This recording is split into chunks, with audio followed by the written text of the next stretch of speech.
এবং খুব একটা আমি ন্যাচারাল আই মেকআপ দিয়েছি ওকে, এবং ওর যে কমপ্লেকশন তার সাথে একদম ম্যাচ করে আমরা বেসটা করেছি। বেসটা এখন একটু হোয়াইটিশ লাগতে পারে, কিন্তু আস্তে আস্তে এই মেকআপটা বসবে যখন, তখন তোমরা দেখে বুঝতে পারবে যে মেকআপটা কতটা ওর স্কিন টোনের সঙ্গে ম্যাচ করে করা হয়েছে। এবার তোমরা দেখতেই পাচ্ছ ফেসটা কতটা গ্লো করছে। অল ওভার মেকআপটা আমার ভীষণ পছন্দ হয়েছিল ওর। এরকমই ডিউই বেস এই শীতের মরশুমে কিন্তু খুব ভালো লাগে। তো এরকম ন্যাচারাল লুক পেতে এবং উইথ গ্লো, এই শীতকালে কিন্তু গ্লোটা খুব important.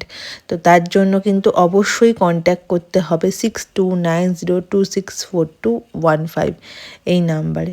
Makeup done and photoshoot চলছে এখন। স্যাটিসফাইড তো তুই অল ওভার? ঠিক আছে, থ্যাংক ইউ থ্যাংক ইউ। ছোট্ট করে একটা রিভিউ দিল, কারণ একদম ওর হাতে সময় ছিল না। ওর বাবার একটা কিছু প্রবলেম হয়েছিল, তার জন্য ও সেটা নিয়ে একটু ওয়ারিড হয়ে গেছিলো। তো সেই জন্য আমি ছেড়ে দিয়েছিলাম ওকে। আর দেখো ওর বর চলে এসছে এবং ও দৌড়ে এসছে ওর বরকে ব্যালকনিতে দেখার জন্য। এই মুমেন্টটা আমি ক্যাপচার না করে পারলাম না। এত মিষ্টি মেয়েটি, মানে কি বলবো, ওরম ব্রাইড আমার খুব কমই হয়। এরম মানে এত এত ভালো ব্রাইড কি বলবো আর। তো যাই হোক, আজকের ভিডিওটা আমি এখানেই শেষ করব। আবারও দেখা হবে ওর রিসেপশন লুক নিয়ে, এবং ওর ভাত কাপড়ের লুকটাও আমিই করব। তো সেদিনকার ভিডিও নিয়ে আমি অবশ্যই আসছি। তার আগে আমার পেজটা ফলো করনি, প্লিজ ফলো করে দিও। Tata, bye bye.